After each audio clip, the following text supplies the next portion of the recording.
We should be starting in a minute. Sorry for the delay.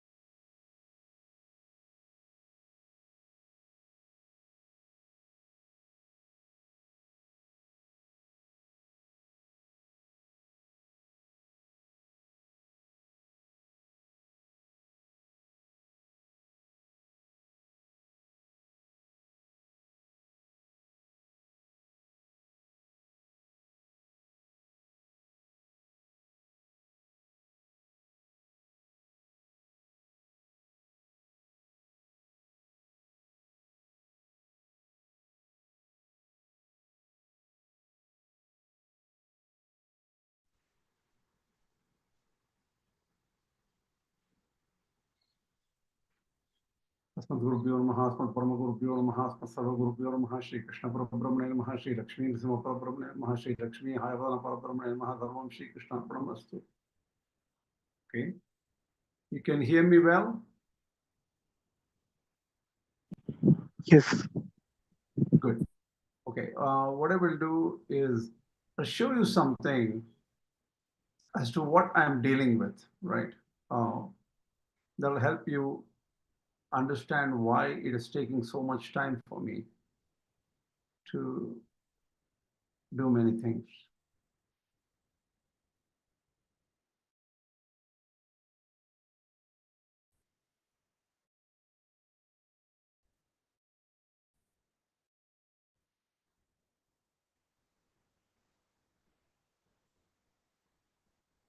See what I'm doing? This is the work done by my grandfather.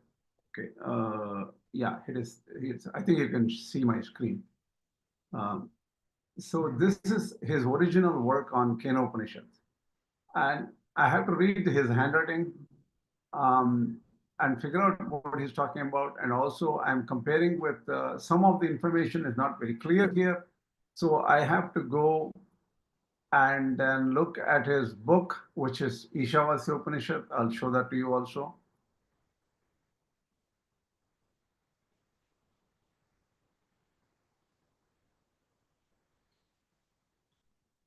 Oh, where is that Īśāvāsya Upanishad? Wait a minute.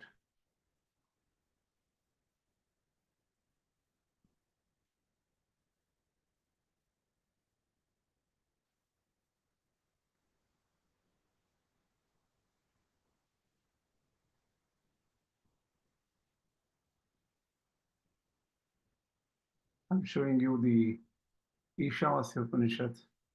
See, this is an interesting book from my grandfather, and he has done a lot more work on the Īśāvāsya Upanishad, and connectivity and some information is very clearly given here. For example, at the end of the book, he gives the explanation for Pūrṇamadaḥ, Pūrṇamidam, Pūrṇāt, Pūrṇamudachyate. This, I cannot find it in any other part of his book. And he goes deeper into this and apparently picks up from some other work of Ramanuja.org, right? So what I'm trying to do is I'm trying to connect a lot of things, and hence it's harder for me to explain what my grandfather is stating in his book. I hope it's, you appreciate the learning process, and you wish I could have studied all these things and given you a simple summary, right? That's what you want, right? Yes, yes. But it is a little tough for me to do that. I have to go through the process, come out with the summary, and then only I can give it to you. It's a little harder. So you have to go through my learning problems here. Okay, with this, I'll start working with the class today. My class today is not going to be very big. It will be a shorter class due to various reasons. Let me stop sharing and then get back to where I was. Oops, here it is.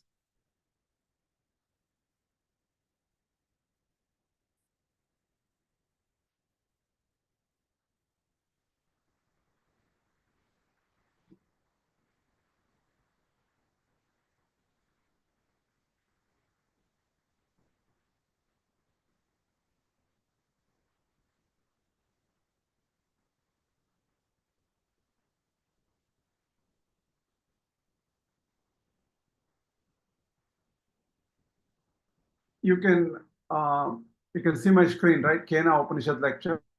Yes, You see yes. this? Yes. Yes, yes. Yeah.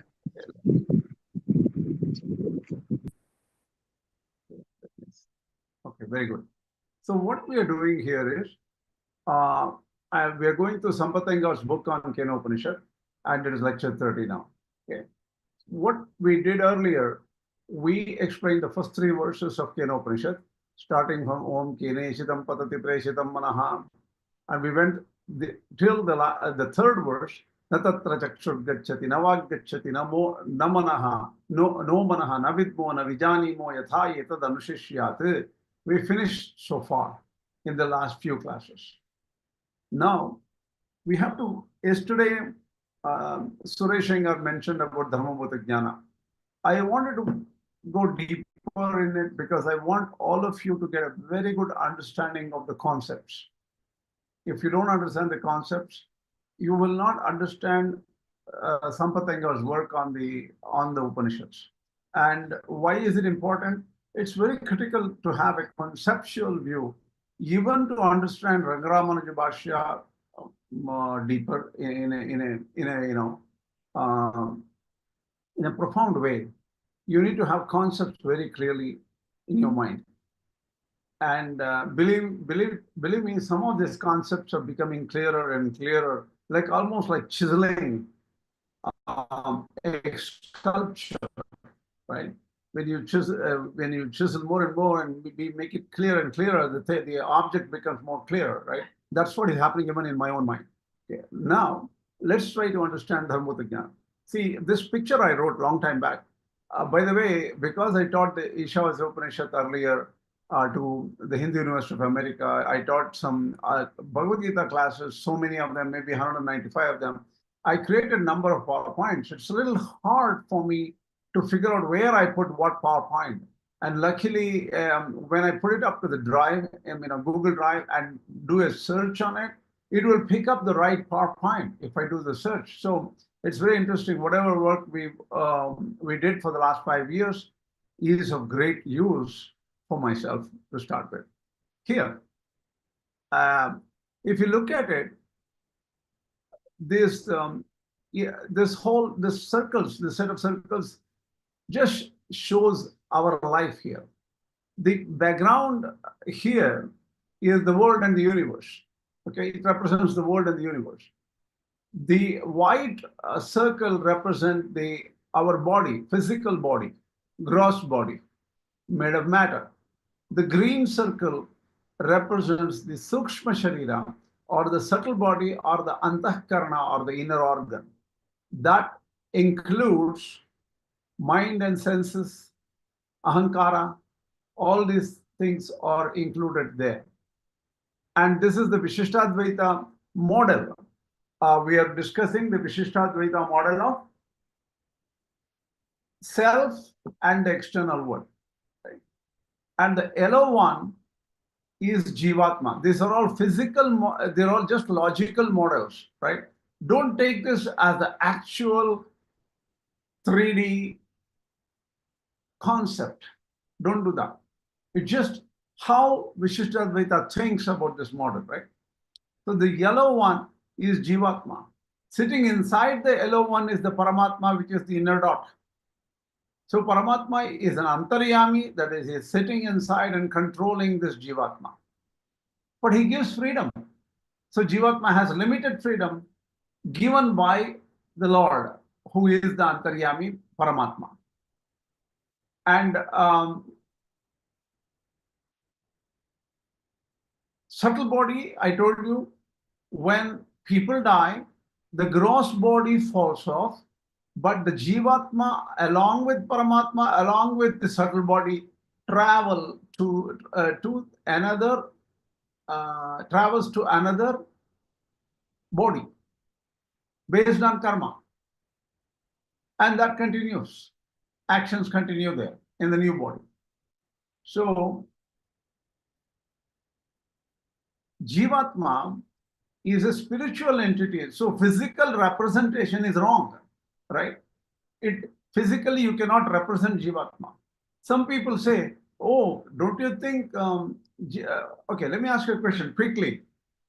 There's an open question anybody can answer, and there is no wrong answer, number one. Number two, let's make it short and go for the yes or no, simple, right? That way we can cover the concept. Does Jīvātma have any size? Anybody? No, it has no size.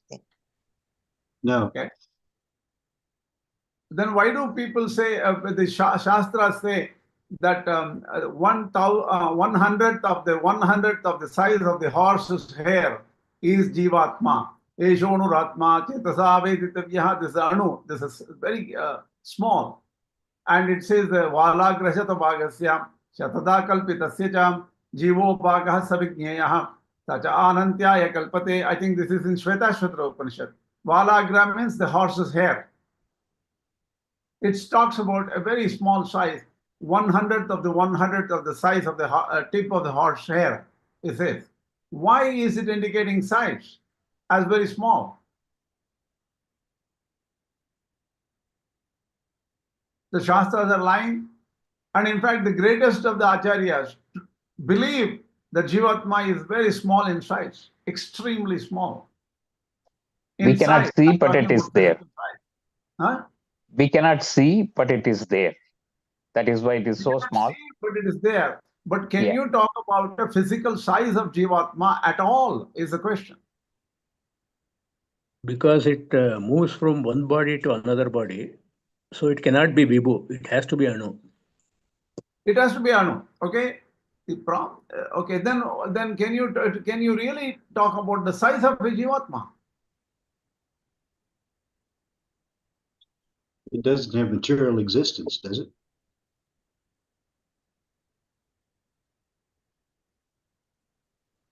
See, this is a very difficult question. Even great pundits can go wrong here. They're not completely wrong. They're slightly off. You cannot say Jīvātma is very small in size, because that becomes a error.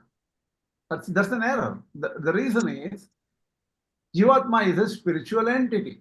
A spiritual entity cannot have size. Size is physical. The moment you say size, it means that there is a point and you're measuring some other point and there's a distance between it. So if this is the thickness, it says, okay, from here to here, this is physical. Physical is clearly external. Okay? So when you talk about size of a Jīvātma, radius, diameter, whatever you want to say, that becomes, first of all, Jīvātma is spiritual. How can you say size? Size can only apply to physical entities. So we have to understand when they talk about Jīvātma is very small, Anu, even the Sanskrit and Vedas, they themselves talk about small size, Anu and all. It is only to indicate that it is a subtle entity. It is not a concrete entity like the physical, the tree in front of me or some computer or something physical outside, where I can easily size up and say, oh, this is what it is. You cannot understand Jīvātma in simple ways. So that's why it is a subtle entity, but it is called as Anu because language has its own issues, right? Whether it is Sanskrit, whether it is English or Latin, it doesn't matter what language. Language cannot represent things exactly when it comes to beyond physical objects. You need to just keep this in mind. So there's a lot of, I just wanted to remind you, we have talked about it a number of times. Sorry for repeating. What? Oh, you have to mute yourself, please. I can hear background noise. Okay, I don't know how to mute. Okay, I have to mute somebody here. Okay, I will mute Champakamami here. And who else is unmuted? Okay, I will mute. Why is this?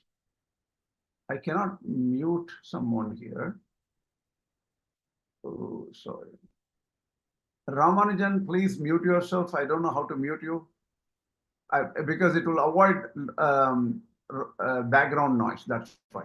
Okay. Yeah. All right. So so now you know, in the Viśiṣṭādvaita theory, there is this antaryāmin who is inside and managing the Jīvātman. Is he inside or outside? There is a big question here, right? Antarvyapti, Bahirvyapti, is he inside? How can he be inside if Jīvātma is anu? If Jīvātma is atomic, how can he be inside? These are all, stupid logic, because atomic does not mean physical. Again, this antarvyapti, Bahirvyapti, is he inside or outside? Is a mute point, because Jīvātma is spiritual, and you cannot talk about spiritual in terms of physical reference or in physical size. Is he inside or outside? What are you talking about, inside or outside? One moment you say inside, that becomes physical. So all those questions are thrown away if you know that both Paramātman and Jīvātma are subtle spiritual substance, spiritual entities. Okay. Now the sūkṣma-śarīra is our mind and intellect and ahankara, ego, whatever you want to say, and even the samskaras which the mind keeps.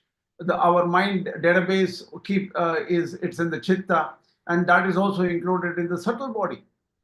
The physical body, I have a question here. What is this? How do we justify the movement of Jīvātma from one body to another as well? Moment is a reference to physical space, time as well. Okay. It is not that difficult, Aditya ji. When you say moment, think about that association. See, Jīvātma was associated with one physical body, associated. When I say associated, don't take a physical, physically also you can assume that, okay, Jīvātma is here in my body. Okay. But the thing is, you will, the physical association, it's local, because it's associated with a particular body during a particular period of time, from birth to death. Afterward, the Jīvātma is associated with a different body for some other duration of time. Okay, just take it as loosely association. So when you say it leaves the body and goes, it is an association with one body is left, association with another body is picked up. So you need to understand that you cannot, it is like electron. When it is excited, it goes to a different orbit. Does it really move from one orbit to the other orbit is unknown. So what it is, some of these concepts, we only know a few statements from the Upaniṣads and Vedas. We don't have a billion statements. We have less number of statements. Some of them we have to read in between. We don't have proofs in Shastras for everything we think of. So we have to extrapolate. And some of this, unless you see Jīvātma, you will never know.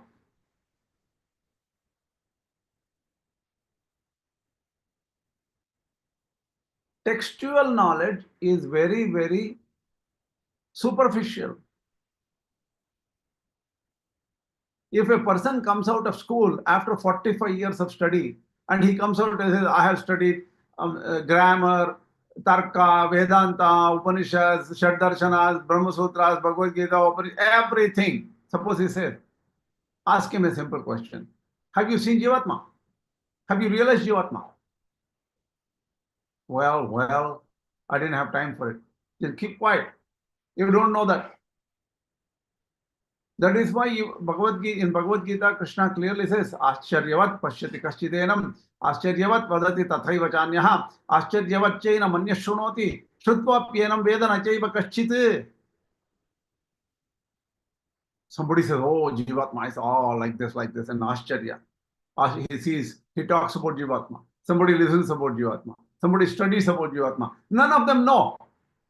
Shrutva pyenam vedana chaiva kaschit. They don't know this Jīvātma unless they realize it. So textual understanding, finishing your PhD and in the advanced level of Vedanta and everything like that is just initial levels. It is like saying that, oh, I finished UKG level. From first grade, I went to UKG, kindergarten. All this is kindergarten. Once Kesvi told me, if you read Brahma Sutras and understand Brahma Sutras, you have come to kindergarten level. Why? Realization is everything.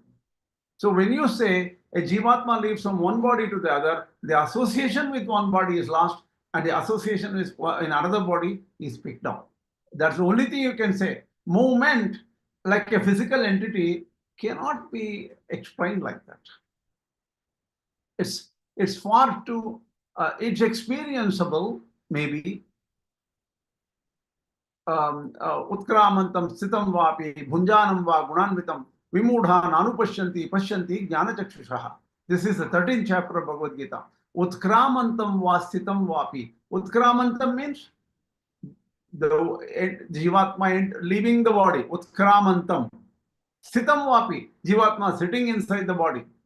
Utkramantam sitam vapi bhunjanam va gunanvitam. The Jīvātma enjoying the experiences of the external world. Vimudhananu pashyanti jnanachakshushaha. The deluded people never see it because they don't even think Jīvātma exists. The deluded ones, they don't know it. Pashyanti jnanachakshushaha. But the people with knowledge, spiritual knowledge, not textbook knowledge, realization will see that. So when you realize what is physical, what is not physical, you can't combine it, but in our body, all are combined. Physical location is combined. In a way, it is physical also. But in a way, it is not at all physical. It is like is light a particle or a wave? Both. Almost similar to that. Jīvātma, is it physical or not? In some way, it is connected to physical location or to a body, but it's in a way spiritual unconnected. Even if I lecture and you and I talk about this for 500,000 years, we will never figure this out because it's only realizable. Okay, let's go to the next. Sorry for a big lecture on this. I myself got carried away. I should be punished for this. So do you get the idea of Viśiṣṭādvaita view of Jīvātma here? The only thing I didn't mention is Dharmabhūta-jñāna. Dharmabhūta-jñāna is the knowledge which flows out of the Jīvātma. It is constantly associated with the Jīvātma. If you take a specific entity like Jīvātma, the yellow one, as the Swarupa or the form of the Jīvātma, Dharmabhūta-jñāna is the light coming out of the form. That is the light which penetrates outside to seek and understand objects. This light can be limited in size. That means how far it can shine. It depends on the karma and the capability of the person. And in Mokṣa, all bondage is taken out. So the sūkṣma-śarīra falls out and the sthūla-śarīra falls out in Mokṣa, and the Jīvātma's knowledge has no bondage. So it can shine to infinity and understand everything. It can understand itself and it can understand antaryāmin, Paramātman, and if there are any divine objects in Vaikuntha, all these things can be understood and beyond. So it becomes infinite. The knowledge becomes infinite when the restrictions are taken out. This is the idea of Viśiṣṭādvaita theory of knowledge in a nutshell. If it's clear, we'll go to the next slide. Everything clear? That means that Dharmabhūta-jñāna will always remain a part of the Jīvātma, is it? Correct. Even in Mokṣa, Dharmabhūta-jñāna is never lost. That is the only tool which allows the knowing, conscious Jīvātma to understand and experience the pleasure and bliss of the Vaikuntha there. So the knowledge is eternal, and there could be divine leelas in Vaikuntha. We don't know what. That experience is inexplicable here. Ramanuja.org in his Vaikuntha Gadya specifically explains the experiences of what one could experience in Vaikuntha. People say, oh, how did Ramanuja.org come up with this? I didn't see it in the Upanishads or the Vedanta Sutras or anything like that. Those things are not given there. The justification is Ramanuja.org experienced by his own realization. It is not in textbooks. It might not be given in textbooks. That's his personal experience. That is why Vaikuntha Gadya is taken as a Sampradayika Grantha. Sampradayika Grantha is among the believers of Viśiṣṭādvaita, they talk about this Vaikuntha Gadya. That is not for public consumption. For public consumption, he talks about only his books are Sri Bhashya, Vedanta Sara, Vedanta Deepa, some Bhagavad Gita Bhashya. These are Vedanta Sangraha. These are Ramanuja's publicly facing books. The other ones are for only believers of certain ideology of Viśiṣṭādvaita Sampradaya. So Sampradaya Granthas are different.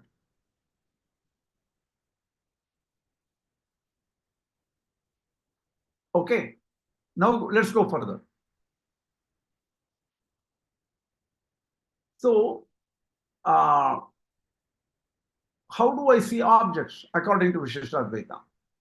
Our Dharmabhūta-jñāna travels outside, and usual status is the left, what I showed you on the left. That is the usual status. You can only go through, understand through senses. You can see, smell, hear, taste, touch. That's it. And when your mind is calm, you turn inwards and you can see the Jīvātman and probably Paramātman. But that is not a normal condition. The normal condition is outgoing only. That is why the Kena Upaniṣad says, Paranchikani vyatranat swayambhuhu tasmat parang pashyati na antaryāmin.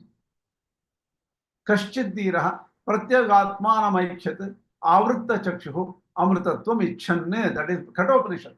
What does it say? The Creator, Chaturmukha Brahma, has made all our senses outbound. The eyes can only see outside but not inside. We can only smell outside, not inside. You can hear sounds outside, not inside. You can taste outside, not inside. You can touch outside. You cannot touch inside. Ourselves. So we have a limitation. This is the natural limitation of the senses. But a rare person, kaśchid dhīraha, that whose intelligence shines, pratyagatmanam aikṣat, he saw inside. Avritta chakshuhu amritatvam icchanne. His eyes from outside turned inside. When you say his eyes, the chakshu means only it is representative. It represents all other senses. Smell, hearing, touch, taste, everything he can see inside. Amritatvam icchanne. Look in, so as to get immortality. So only a special person with a divine intelligence can go back and see inside and see Jīvātman and Paramātman. That special process requires one entity which we don't see explicit, not explicit. Let's put it this way. There is one entity. I'll come back to this. Okay, I will come back to this. Look at this Śaṅkarācārya's view. Okay, we have talked about it long time back, and in many classes we have reiterated, explained this. Assume same kind of thing, right? We are here, we are in this bubble, and the world, the external world is the background, right? That is the external universe. Atman is central. Atman is there. And then body is the sthūla-śarīra. That is the outer body which falls off at death. Jīva is only apparent. What does apparent mean? It appears to exist. And what exactly is Jīva according to Śaṅkarācārya? Antahkarana avachinna chaitanya. Antahkarana avachinna chaitanya means Atman, which is conditioned by the inner organ. So, but Jīva, is there a Jīva? The Jīva, when you look deeper, who am I? Who am I? The Jīva is only Atman. But all these are only apparent. The world, external universe, the gross body, and even the mind and intellect and ego, all these are only apparent. What does apparent mean? It exists while we are in a relative world, relative universe. We are born, we talk about parents, we talk about our, how I can play. All these are interactions with the universe. And only in the relative sense, this Jīva exists. When the relative reality goes away, when somebody knows Atman, realizes Atman, then the external body is not seen, that doesn't exist. The universe doesn't exist. The Jīva itself doesn't exist. Jīva, and only one thing exists within Atman, which is Jnana. Jnana itself is Atman. So what does Jnana and Mokṣa means in Advaita? Jnana in Advaita can only destroy the illusion. Illusion is the external universe. This Jnana can only destroy the illusion and doesn't do anything else. This Jnana, the destruction Jnana, is known as Vritti Jnana. The Vritti Jnana, you can get through the Shastras, realization, many processes. And that only destroys, so it destroys what doesn't exist to start with. Neti, not this, not this universe, not this body, not this antakarana. This Atma is different. And neti is the only denial of the external world, is the only thing you can do. All our Shastras, all our realizations can only deny what is already non-existing. And what remains is Atman. So this is the idea of Śaṅkarācārya. And Jnanat Moksha is that's what. What is Upāsanā according to Śaṅkarācārya? That is a question mark. This is what I'm building the introduction to what Sampatanga is going to talk about. As Upāsanā in Śaṅkara and Upāsanā in Ramanuja's system is different. Why does Śaṅkarācārya think about a different Upāsanā? Why does Ramanuja.org think about a different Upāsanā? What is the difference?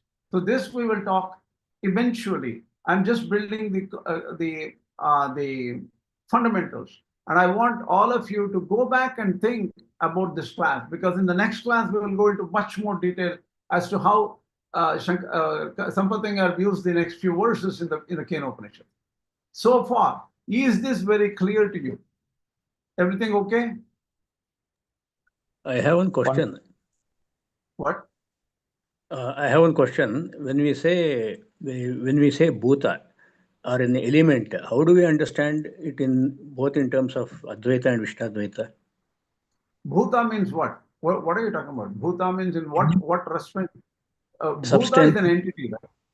Entity, substance, or element. First See, of all, both are. No, Bhuta has different. Bhuta in Sanskrit is a complex word. If you put something in front of it, it will become a different meaning. Panchabhuta is different, right? Panchabhuta is the 5 elements: earth, wind, fire, all these elements around us is Panchabhutas, 5 elements. When you say Bhuta, Bhutani, Bhuta, that means that a living entity inside a body. So don't worry about it. It's just language issue, nothing more than that.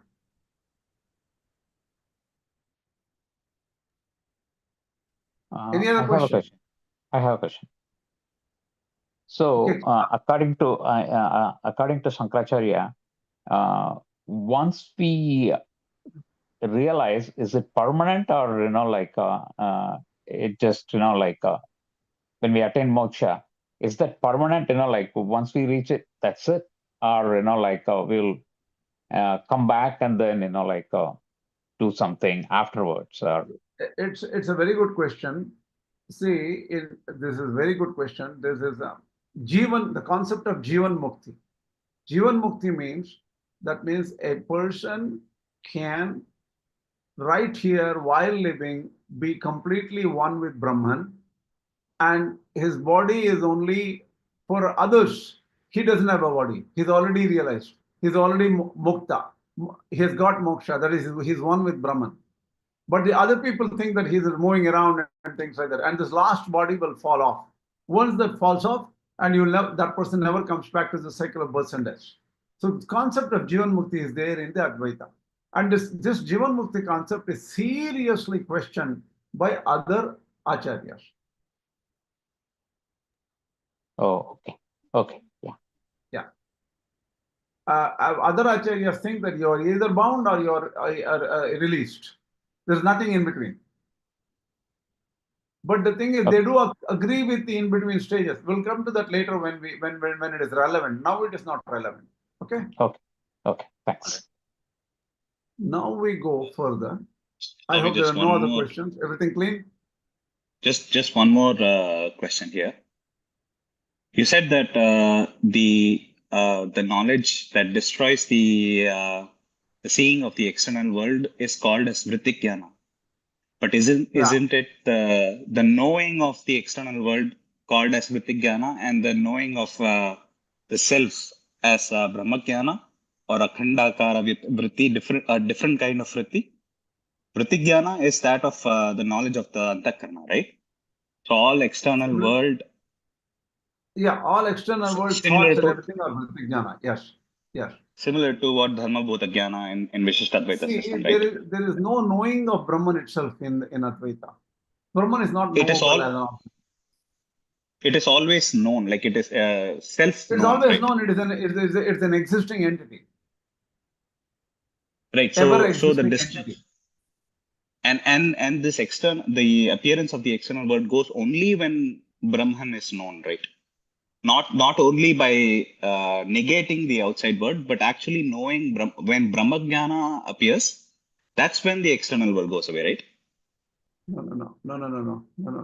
When you deny the external world, you'll get Brahma-jnana, to be honest with you. The reason I tell you one thing, what do you call, knowing Brahman is not possible. Even Brahman doesn't know himself.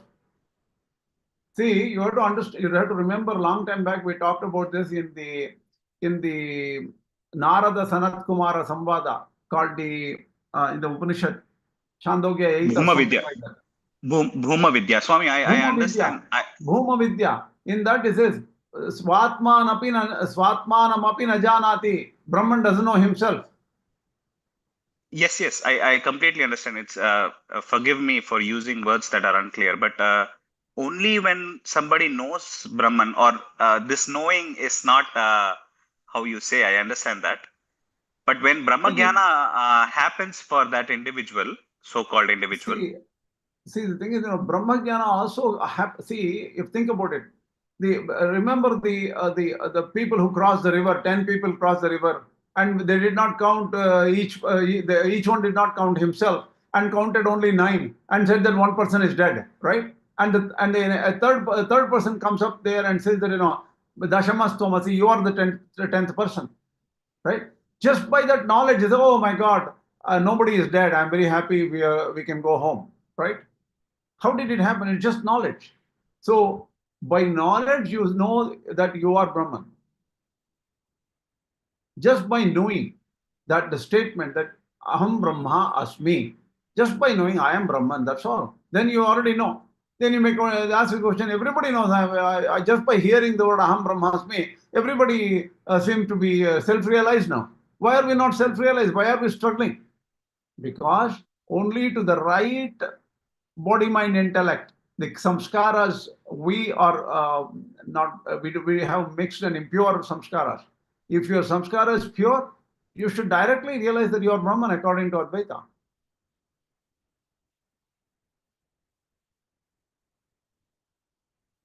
Okay? So I hope Yeah, I'll get back to you after the class. Okay, why don't we do it after the class? Sometimes you write it up on the Telegram. It's easier to look at those questions later on, okay? So all of this, there's nothing new I'm telling you in this slide. Everything is past knowledge. Over the last 195 lectures, we have repeated this point several times. I'm bringing this to you because you cannot understand Sampatanga's views if you don't understand these models. That is why. Okay.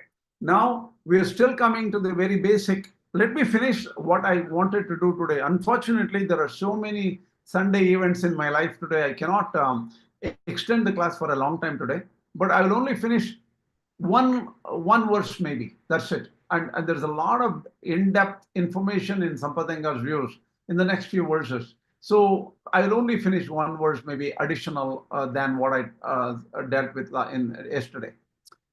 So I'm summarizing what we already learned. The teacher explains that logic or reason cannot reveal Paramātma or God. So logic and reason, we are stuck with our sensory information. We're not able to get out of the sense, out of our body, which can only touch, feel, and hear, right? So even Upāsanā or meditation, worship cannot fully reveal Atman as the source of all Atmans. What happens even if somebody goes out of the sensory world and goes deep and meditate? That meditation or worship is not going to give you, where did these Atmans come from? I see myself and I can isolate myself and say, okay, oh, I'm something very conscious and all those things. But where did this conscious come from? Where did I come from? That is not realizable. The source of all Atmans is not realizable. That is the God. God cannot be realized. Brahman cannot be realized through Upāsanā.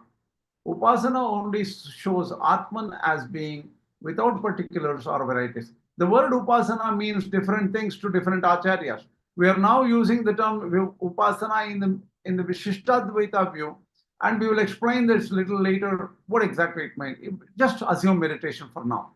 Meditation on Atman. And Atman here is Jīvātman. It only shows Atman is without any particulars. That means without any attributes. Or attributes becomes something other than Atman, something talking about Atman, right? So that is the essence of the first 6 chapters. Whatever realizations one gets, what are explained in the first 6 chapters according to Ramanuja.org, they are only Atman, and you basically remove the attributes in a way. There is no particulars, and you're disconnecting yourself from your own body, mind, intellect, and viewing Atman in a different way. Then questions come up as, is God higher than Atman? Is God lower than Atman? Is inside Atman, outside Atman? What is the relationship between God and Atman? One thing we know is Atman is impersonal. Once you disconnect from your body, samskaras and everything, it becomes a non-relatable entity and something like unique. And Atman is impersonal while God is personal, because God is the person who let you see your own Atman. Because without it, I will not tell you some tricky word here, but the thing is, let's assume that God is personal and God is Atman is impersonal, Jīvātman is impersonal, God is personal. Just take it in that way for whatever it is. We'll understand it details, understand some unique issues later. Teacher says this concept cannot be understood through reason or meditation alone. Knowledge about Atman and God must come from those who have experienced both. So if there are many yogis who have not explained the difference, who don't know the difference between Atman and God, they just Atmajnanis. They will just know, oh, Atman is separate from all this external world. This doctrine should be accepted based on the teachings of qualified teachers. The qualified teachers are rare to get, who have the experience of Paramātman, Jīvātman, all the separations and everything else. In the next 6 verses, the teacher statements regarding, or the qualified teacher statements regarding God is explained in the next few statements. In the 4th verse, so far we have covered 3 verses. In the 4th verse, we are cautioned not to rely too heavily on reason and intuition. The next verse. Somebody there's something in the comments. How we just wait a moment, that's not the one. Your Guru, may I ask you a 5-minute question after the shloka. Okay, I will, yeah, you can ask me. After the shloka. So what is this? Tell me what your question is. Swami, I have a really quick question, if I may, Koiliji. No, wait a Really minute. small one, actually. No, wait a minute. Koile asked here. Let him write down your question in your mind or somewhere. Let Koile ask this question. He asked something. I just want to make sure. Sure. Koile, can you talk and tell me what your question is? Yes, Acharya. I have a question about Sri Ramanuja Bhashya. Could you please go back to Sri Ramanuja's interpretation of the Jīvātman and the Paramātman? Okay. You mean something like this? The diagram, Acharya. Yeah, yes, Acharya. So based on this diagram, does he mean that the Jīvātman is atomic compared to antaryāmin Paramātman, or both are infinite? See, both are, what do you call, actually, Paramātma cannot be put in a box.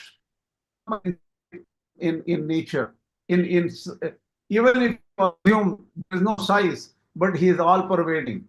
Paramātma is all pervading, Jīvātma is not all pervading. Jīvātma is local in a way. But that does not mean in size. You should not confuse size with it. Yes. Because I don't understand why antaryāmin Paramātman is within Jīvātman.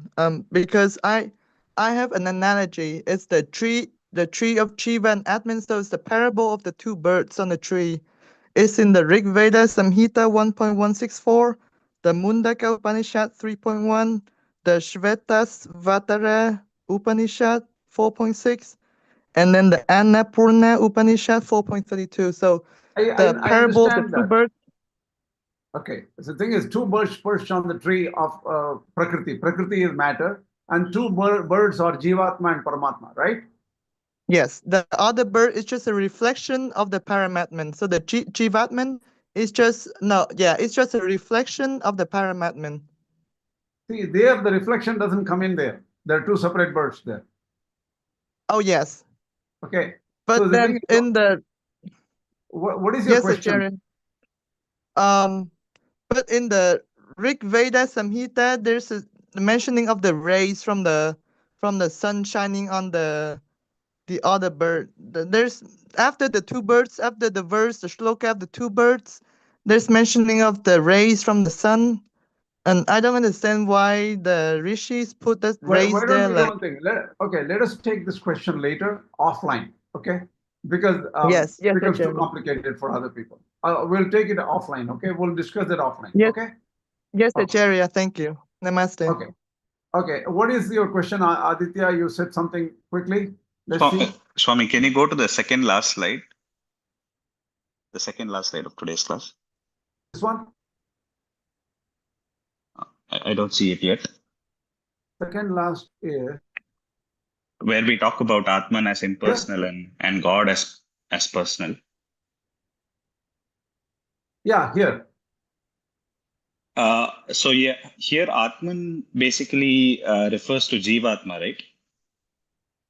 Yes. And a God here means Paramātma, right? Yes.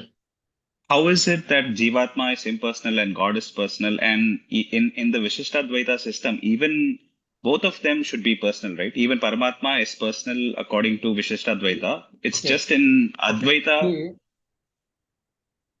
Okay. When you realize Jīvātma, it becomes impersonal in the sense once you delete a mind, body, intellect, and samskaras out of Jīvātma, it becomes pure Jīvātma, which is Prakriti Viyukta Jīvātma. The Jīvātma which is separated from Prakriti does not have any connectivity. It does not have, it's pure, right? In that sense, it's impersonal.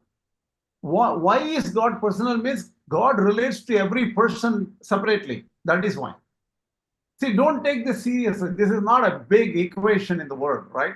This is just his view. Just ignore it for now. Don't just keep it in the background. Let's figure out what he's talking, what is personality of Godhead, that we will understand later on. Okay? Let's progress. It'll be easier. Don't worry about it. Don't talk too much. There is no splitting of this hair will not help you anyway. Next question. I could even delete this question, this line, and I do no harm. Yeah, that's it for me. Okay, what is the next question? Next question. Actually, you mentioned about Atma becoming one with Paramātma earlier. So, does this like imply merging, like Atma, there are two entities and Atma merges into Paramātma? Does it imply that, or Atma just realizes that he is Brahman? So, what is the correct interpretation? Okay, see, are we talking about Advaita or Viśiṣṭādvaita here? Advaita view. That's different. We'll talk later about it, because we can take it offline, because many people know this. That's why I don't want to repeat this. Okay? Okay. All right. Next. Okay, we'll go for the next. This is the fourth verse. So what we covered, we'll continue from these verses. That is the fourth one. Anya deva tad viditat atho viditat adhi iti shushtruma purvesham ye nastad vyacha chakshire yadvacha. Okay, this is the fourth verse, right? Anya deva ahuhu tad viditat. This is the verse actually. Anya deva tad viditat atho aviditat adhi iti shushtruma purvesham ye nastad vyacha chakshire. This is the fourth verse. So what the rest of the verses 5, 6, 7, 8, 9, this finishes up the Pratama Kanda, or the first section. These are very important, but you can understand 5, 6, 7, 8, 9 only when you understand the verse 4. So let's go to the verse 4. What it says is, it is other than what reason can further show. Anya deva tat viditat. Viditat anyat. Right? And it is other than what cannot be known. It is aviditat adhi. Even intuition in meditation, everything cannot tell something. So that is what, so we hear from the elders who describe it through their higher meditation. There is some kind of a higher meditation the older people have, the elders. They are telling us that ordinary meditation cannot tell you about God, nor can your external experiences of physical world, which can tell you about God. So it is beyond both. That is the idea of Sampatanga. You can refer back to Śaṅkarācārya and say, what is the difference here? Śaṅkarācārya tells slightly differently, but this is how Sampatanga views it here. Okay. So knowing is by senses and mind. We can perceive and conceive, right? Conception is after you get physical, connect with the perception is immediate sense perception. So the raw data coming through the eyes, ears, and all these things is raw data. Conception is you make sense out of all this raw data, and that is a conception. God is not a precept, nor a concept. So God cannot be immediately realized through senses, nor can you assume, derive, conclude as a concept. Having a concept of God through, though imperfect, we can become intuitive. But through our Shastras, you can get the idea of God, but they are imperfect ideas of the God, but you can still become intuitive. But this kind of knowledge only tells you that, oh, God is majestic, God is all-pervading, He is infinite, and things like that. They're generic ideas of God, not clearly the real experience of God. This aspect of God, Ishvara being majestic and infinite, was already said in the Shanti Mantra of Īśāvāsya Upanishad, which is Pūrṇamadaḥ, Pūrṇamidam, Pūrṇāt, Pūrṇam Udachyate, Pūrṇasya, Pūrṇamadāya, Pūrṇameva Avashishyate. The word complete was explained in the Shanti Mantra of Īśāvāsya Upanishad already. And that's what you can get roughly by just conceptual textbook analysis. Unfortunately, I had to do a lot more work today. I couldn't prepare because the next section became very complicated. I hope this section was not useless. I hope I repeated almost 99% of what I have told you today here was already repeated earlier. So I hope this is not a waste of class. Now it's already 8:04.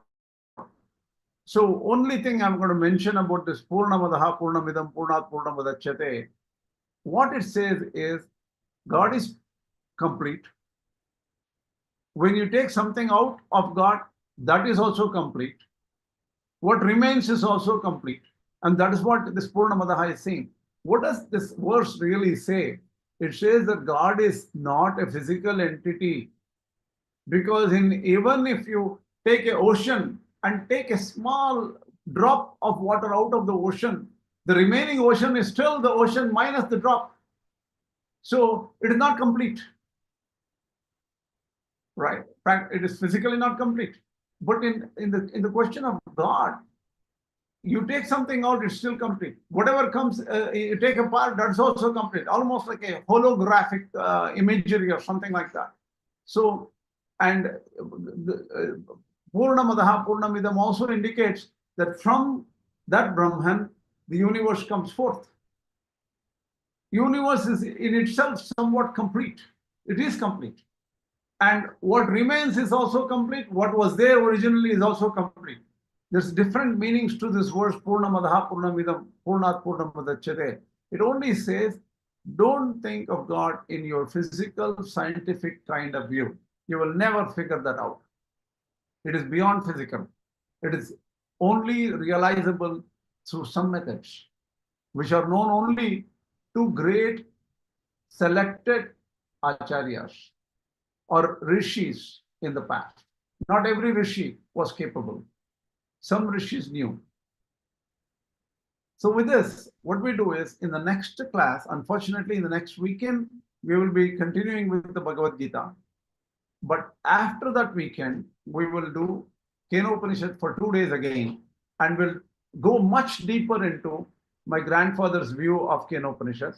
He is coming at a, okay, before this, I want to let you know, till now, whatever my grandfather said and what Śaṅkarācārya Bhāṣya said is not that different. There may be some differences in concept here, like Dharmabhūta-jñāna, that is, there may be conceptual differences. But there's, think about them, there's a major difference between these two schools, which will be very clear in the next class. And I don't want to give out that secret. That's what my grandfather Satanga is aiming at, to find a major difference between these two schools regarding Kena Upaniṣad. With this, I will stop right now. We'll figure it out next time. Okay? Asmat Gurubhyo Namaha, Asmat Parama Gurubhyo Namaha. One question. Okay, tell me. You said to take Upāsanā to mean roughly as meditation here. And you are completely separating out the word from what bhakti would mean. Am I correct? What did you say? So bhakti has completely different connotation as per what you said here, right? Like Upāsanā as meditation and is completely different from what bhakti is, right? Again, when you say bhakti, it has got a lot of denotations, right? I think we need to take it. Why don't we take this seriously in the next class? That will become very clear. Because in the next class, what probably we will do is clearly analyze the Bhagavad Gita. The secrets of Bhagavad Gita will give out some details which are visible in the Ramanuja.org, and the secrets are not visible in Śaṅkarācārya. Even if it is visible, it is not organized. It is in all over the place. Śaṅkarācārya takes bhakti in different ways. And even in, see, some of these unfortunately measures back to even Īśāvasya Upanishad. That is, relates back to Īśāvasya Upanishad. In Īśāvasya, unfortunately, we did not pick up Īśāvasya before we started talking about Kena Upaniṣad. And that is because only today I realize my grandfather has done so much of interconnection between Kena and Isha. Even in the Isha, when it talks about Sambhuti, Asambhuti, Vidya, Avidya, all these concepts of Īśāvasya flows back into Kena Upaniṣad understanding. That is, you cannot understand Kena Upaniṣad according to my grandfather. So complicated things. That's why, in a way, it's to associated things with the next two classes.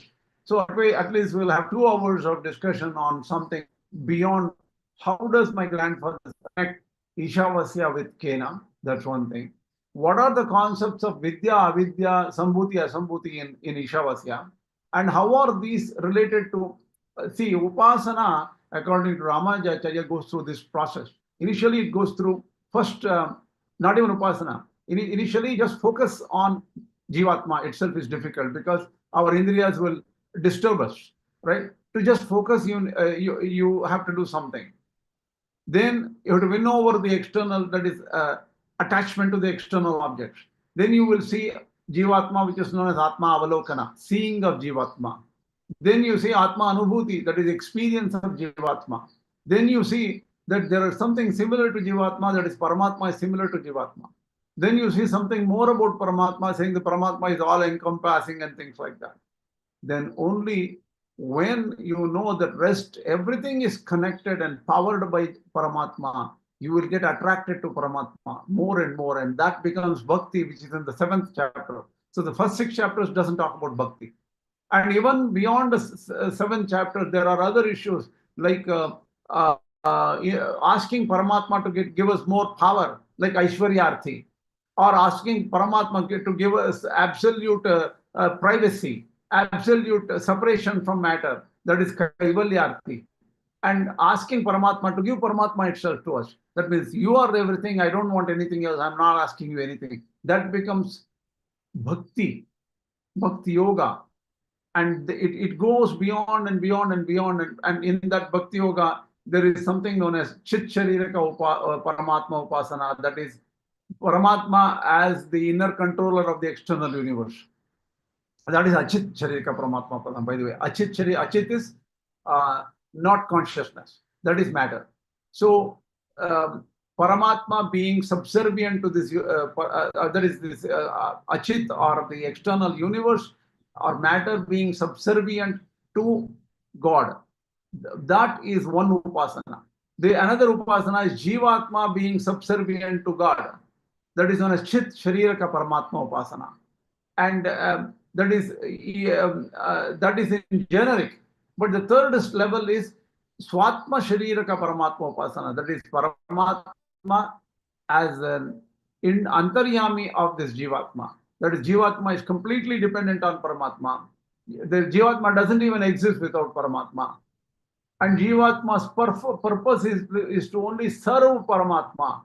There is no other purpose of Jīvātma other than serving and be there to please Paramātma. There is no selfish possibility, nothing selfish about it.